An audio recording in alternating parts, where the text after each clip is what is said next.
This is the Tier 10 American Tech Tree Heavy, the T110E5. A lot of content creators have been making a lot of good assumptions about this vehicle, saying that it is possibly one of the most beginner-friendly heavies to grind upon the newer players in World of Tanks Blitz. I do tend to see why that could be the case.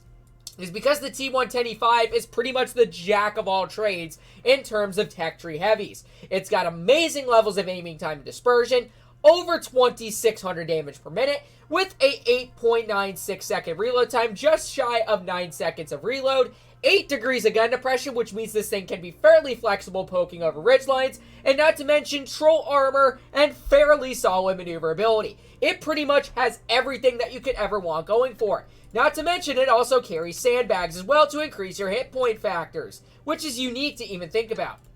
So taking a look at the individual stats, you can already see that the front of its turret is upwards of 258, and the front of its hull is upwards of 211. And upon an initial perspective against one of its belated brothers, the T57 Heavy, this is what 252mm of standard ammo looks like. To where there's going to be a lot of troll spots that occur on the vehicle that are going to be in the upper 300s for the full-on upper infrastructure, and there's a tiny little bit of a corner cutout that separates the upper and lower plates that is still going to be upwards in the high 200s, and there are very many spots on the turret as well that are extremely thick upwards in the 300s, and sometimes even the 400s in most regards as well. You do have a very tiny hatch on the roof, but that is going to be a sincerely hard hit, especially when this vehicle is using gun depression. Look at that. Now the hatch is no longer exposed, and there's nothing you can really do to counter this turret. I mean, look at this, bro. It's absolutely insane. Especially it would account for when I'm running my heats with my calibrated shells. You're still not going to pen it. There's still a ton of these troll spots that occur on the full-on turret. However, there are little cheeks right here on the side of the gun mantlet that it is a possible overmatch, but at the same time, if you don't have a fairly accurate tank, then yeah, good luck trying to hit those spots in every way, shape, or form. It's just not going to be possible. So once we make our way towards the side of the vehicle, the side of the turret is upwards of 243 to 158, and then the full-on side is upwards of 51 to 54. And then finally for the rear, the back of the turret is upwards of 70, and this HE vulnerable spot right here, upwards of only 50mm by a T57 Heavy, can be overmatched quite easily. And think about this. This vehicle has 2,700 damage per minute with just shy of a 9-second reload time. I should also mention that that is running calibrated shells. How surprising is that? 384mm of heat pen, 274 on the standard. I mean, this gun is absolutely insane, which means that you are going to be able to butter through a ton of spaced armor like absolutely nothing. But like I said, it's going to be impossible from side armor like an E100 or a mouse because of the fact that it has heat shells, which has less of a piercing effect, which occasionally means that you will get those troll balances here and there. Average alpha is also fairly nice on this thing as well, having 400 on the standard, 340 on the premium, and 515 on the high explosive. Combined as well with possibly one of the best aiming times for a heavy at 2.7 seconds with 0.254 dispersion. It's that crazy, and you are almost guaranteed to hit exactly to where your aiming reticle is pointed at. And then finally, for the maneuverability, it goes 42 forward and 12 in reverse, and has a power to weight of 16.2 along with that. Kind of incompetence now to the modern day IS-4, although that vehicle also did get a maneuverability buff along with that. And it did also get super speed boost, which means that if you're not running that mechanic at the start of the battle, you are possibly going to outdo it in terms of physical maneuverability, especially for a tank that has insane levels of armor as well. I mean, come on, man. All right, and here we are in game number 1. Let's see what they got. They got an E100, a mouse, and an M5 Yo, and a T54E1. All right, let's see what we can do as apart from this.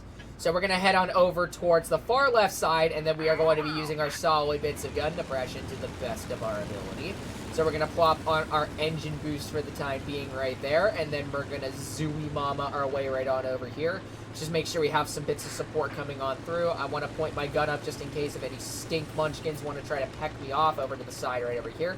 It's kind of going to be an unfortunate factor as apart from that. So we're going to mosey on up over here just a little bit. We already got the M5 Yo spotted off in the far back, so I'm not able to get a shot into him just yet. We also got a T54E1 spotted off in the back, and we got this enemy mouse that's coming balls to the wall as well. He's got a huge turret right there, but unfortunately we cannot get that first tap into his vehicle. Unfortunate apart from that. So we're just going to sit right here once again. We're going to wait for this mouse to come and expose himself once again, so that way we can get a 373 tap into this turret right there. And a prime example right there to using this vehicle's solid bits of gun depression to the best of its ability. However, my team is not really faring out well, and it allowed this T-54E1 to freaking come on over to the side right there. Unfortunate apart from my behalf, but he doesn't aim on me for the third tap, which is fairly solid, so we're just going to go right on over here, and let's see what else that they would have spotted. Alright, there's the mouse. He seems to be over-poking it in that aspect, so we get a 367 slap into the side of his vehicle. I'm a little concerned about that T-54E1, as he is a bit of a minor threat. So, he is going to poke on over to that side, but that's not really a concern. Let's just go ahead and aim in another nice tap for 304 into the mouse. And now he's just going to be rushing me, but however, my IS is going to be coming at that last second. And now he's not going to be aiming on me. That is going to give me the opportunity to farm some more damage into his vehicle. And a prime example to where this gun feels fairly nice, especially with that combined DPM levels, in order to out-trade the crap out of enemies like that. Like, look at this mouse, bro. I mean, we've already fired and did 800 damage into him. That's only 463, and with the amount of DPM, like I said, that this vehicle carries, it's just absolutely incredible. Look at that. We're just dumping damage like absolutely nothing. And we do get a bounce apart from that because we angled it properly. All right. So we're going to wait for our track to repair, and then we're going to mosey on towards the mouse once again. Unfortunately, I hesitated a little bit. Caused me to miss that. Unfortunately, our E75 does get cleared, but the good news is that we're going to fire right into the cheek of his turret again and get a guaranteed heat pen into his turret. All right, we also got this guy right off, lurking off towards the back right there. I do want to try to see if I can maybe get a blind fire into his vehicle. Possibly did hit him in that aspect, so we're going to kind of mosey on up just a little bit then, see what we can do as apart from that. I want to kind of keep my turret hidden at the same time because I don't really want this guy to pen me in a very rat spot. So this guy right here, I don't really know where he's at. He must have moseyed on back, so I'm probably going to move up just a tiny little bit. Oh, and it looks like that there is an E100 who's apparently using bush mechanics for some odd reason. Didn't even get spotted. That is the rat part about an E100 in that aspect. So we're going to aim on into the side of his turret once again. We're going to kind of see if he's going to poke. Oh, yeah, he does. 341 slap-a-rooney, bro. I mean, look at this, guys. 380 heat pen is just absolutely insane. And look at the shots that we are putting up into this player right here. All right, we got the E100 once again. Angles his turret. However, the shell flies a little bit higher than expected. So it looks like that he's just going to kind of sit right on over towards the side. So we're going to move on up towards his vehicle just fairly carefully and see if we can farm out some more shots into his vehicle. All right, so we're going to move on up just a little bit. Hurry's possibly off towards the side. Going to get kerblunkered here in a fairly short period of time. So we're going to go ahead and mosey our way right on over here. We got the E100 once again. 422 slap. Of course, the E100 has to fire in that shell and then guarantee the pen onto that. So we're going to go ahead and get a nice 320 slap into his vehicle, and then we're just going to kind of prevent him from moving on up forward towards us, but it's probably not going to make much of a difference as he's probably going to clear us in that aspect, which I can honestly care less if he does. Or, yeah, I was going to say, it doesn't really make much of a difference. But think about that, 4,800 damage right there, bro, of just instant farm fest right there. I mean, this gun, like I said before, with the sheer amount of DPM that it carries, just really goes to prove a point as to why this vehicle is an insane beast to deal with nowadays. Just dumping shells left and right, and then even if you do pen them in that aspect, it's going to be insane for the damage output that you'll put up against, like, damage factors from like any of these other super heavies, like an E100, that mouse right there, for example, and even the T-54E1, even though it was an autoloader, and sometimes even an E75. A lot of other heavies would account for that purpose as well. So this is going to be a fairly solid victory for our first game, and we did put up a fairly solid performance in this vehicle. All right, so we're just going to wait right here for my teammates to finish him off, and we take the victory. That is a beautiful demonstration right there, as apart from what this tank has going for it. 4832. We were only able to block 770, but that's not really a concern. That is going to be an instant top on the team in retrospect. And then we're going to mosey on over. Okay, I don't really care about your stupid pop-ups, Wargaming. We're going to plop on into game number 2. And let's see what we can do as apart from that. In terms of the hold down capabilities of what the E5 has to handle, bro, it's just absolutely bloody insane. I mean, we did get those troll balances as apart from the mouse, but it wasn't hold down. We kind of just angled it properly. That's the beauty part about angles as well, is because of the troll thickness of the upper and sometimes even the lower plate of this vehicle as well, can cause you to get the most rat of balances. I mean, this tank's gotten buffed several times throughout the course of the last couple of updates. And it really just goes to show that the sheer power of the T110E5, bro, just literally takes advantage over just any forms of vehicles, especially tech trees that occur throughout the course of this game. The IS-7 is also up there as well, but now in this state, the T110E5 is possibly a vehicle amongst from like the average or maybe even a lot of content creators behalf would consider to be the most beginner-friendly vehicle, and in the hands of a newer player, they are going to do well in this vehicle no matter what. Alright, so here we are in game number 2. They have a Rhino, a 5A, an IS-8. Alright, let's see what we can do in this one. We're going to kind of plant ourselves right along over here. Our 60's possibly going to try to push us out in the open, or possibly not. That's good. Alright, got a Badger off to the side. Let's see what's going to possibly poke on over through this little gap right here, unless the Badger's going to go AWOL. Yep, and we do get a tap for 447. We were really the only ones that was able to pen that shot. So we plopped on our adrenaline once again. We're going to go ahead and unfortunately hit the underside of the Badger.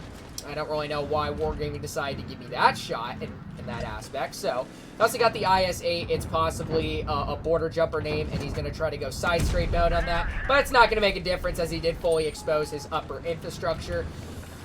Alright, so we're going to reload once again, and we're going to go ahead and I honestly could care less, and I don't even know why I bounced that one, though. That's kind of insane. Alright, so reloading again. We're going to kind of wait for him once again. Alright, and there we go. Nice tap into him to make up for the mishap. Alright, and then he's just going to sit there for the time being. We're just going to kind of bait him. See what we can do apart from that.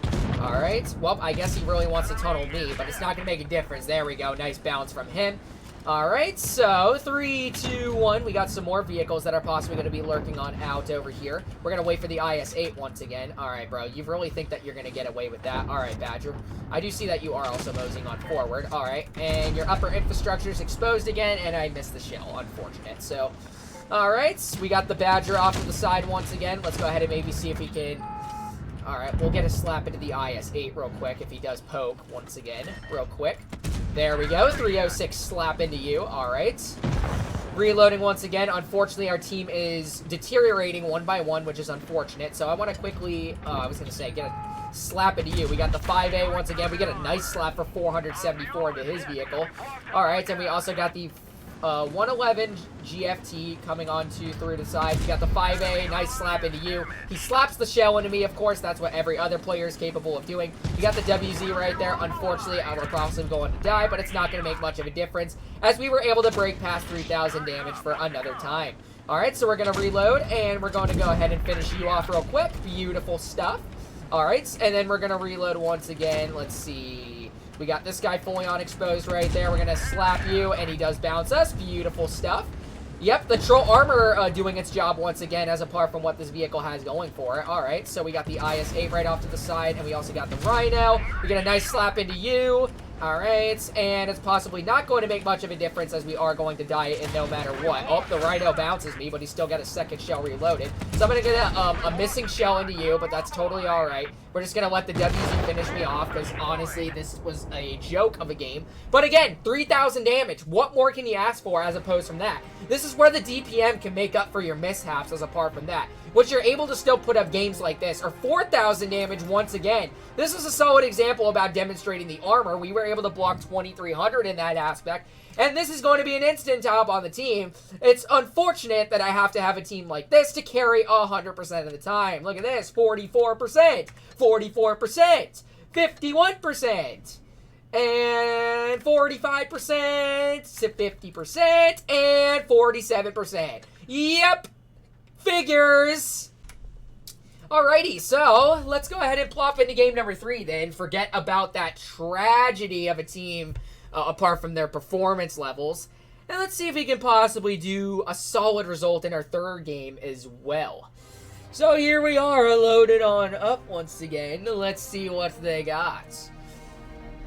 They have an E100. They got two 113 GFTs in tune as well. Looks like they only have one heavy on their team. Looks like we have a heavy with us. So let's go ahead and mosey our way over to the right. And then we're going to go in my favorite spot that I always like to play on this map, especially in a heavy, is going towards this side right over here. My nose is a little bit stuffy today, I'm not going to lie. So, alright. It's kind of like why I have a little bit of stuttering going on in my voice, is because it's kind of hard to breathe with all the snot being builded up in my throat. So, alright, so let's see. Is anybody going to poke this little gap right here? I know this is a fairly popular spot that everybody likes to poke themselves towards. However, I cannot pen that WZ-113. I could have, but the only problem was that my RNG apparently did the best for me. And that's why the shell flew right into the right. So, we're going to go ahead and reload once again. Let's see what else is going to poke on up over here. Well, it's just him for the time being, but it looks like he's going to come back out, or possibly not. So, we're going to move on up just a little bit then. Alright. We got the E100 moseyed off to the side. We're actually going to go all the way over here. The Caro is taking a breathful beating as well. Alright, so we got the E100 right off to the side right there. I do assume that these are the only 3 vehicles that decide to want to come over to the side right over here. Alright, so we're going to mosey on towards the enemy E100. 268 version 4 is possibly going to slap him, and so does the 95E6. So we're going to get a quick slap for 425 into him. We got our adrenaline active, however, it's not going to make the most of difference in terms of farming more damage out. And we're going to head on over here and see what else they got. They got their 132-1, 403 slap into him. It looks like their full team decided to want to sit on back right over here. Alright, so we're reloading once again. We're going to possibly see if we can get a slap into the grill 15 right there. Unfortunately not. We were just a little bit too late, and yeah, this is going to be a massive steamroll apart from us. It's going to be the worst game in terms of performance levels, but that's totally alright, because it just goes to show that the E5 can still put up a fairly solid performance, especially with the amount of DPM that it features, and the fact that you can basically get away with a lot more troll bounces than what you typically could expect as well. Alright, well, we got the Leopard 1 off towards the side right there. Let's get a 326 slap into you. Alright, it's reloading again. It looks like the Leopard is going to kind of stay put right behind that rock right there. So, alright, he does get clear. We got the 113 GFT. Let's get a quick clear into him. And yeah, that's the unfortunate part about steamrolls, is that you can't really get as much of a farm fest as opposed from that. However, it's going to be upon luck, determining if vehicles are pointed out in a position to moreover to where you can instantly peck them off. But I can't honestly complain. I mean, steamrolls are good for the game, guys. It clearly just goes to show that purpose right there. But I can't really complain. If you are a new player, this is possibly one of the recommended tanks to grind out for your first line, especially because the whole line of tanks that are featured in the tech tree are absolute beasts. Like the T1 Heavy, I mean, there's really nothing that can cut through this. A lot of tier 4s do end up struggling to cut through this thing, even like some major tier 5s like a KV1, everything like that. The M6, on the other hand, pretty much the brother of the T1 Heavy, just a little bit better armor, and it does have a really hard-hitting gun, especially doing 220 damage for a tier 6. The T29 is got an insane levels of armor now, especially for the fact that it has 10 degrees of gun depression. And it has a gun where you can basically just deal 310 with fairly solid DPM levels at only about 1700 for a tier 7. I mean, it's just a pretty solid vehicle. The T32 is pretty much the same along those lines, and the M103 is basically a hard-hitting DPM-fired beast in that regards. Pretty troll armor, I should say so as well, but not as good as something like the E5, though. I mean, that's what you get for being the tier 10 brother of that. So if you're in the hands of a new player, grind this line for your first line. You're going to instantly love every tank in the tech tree. So hopefully you guys did end up enjoying today's video on the other hand. And if you did, make sure to like, comment, and subscribe to my channel. And make sure to turn on those bell notifications while you're at it, so you do not miss out on any new videos or streams. And I hope to see you guys in the next one. Peace out, y'all.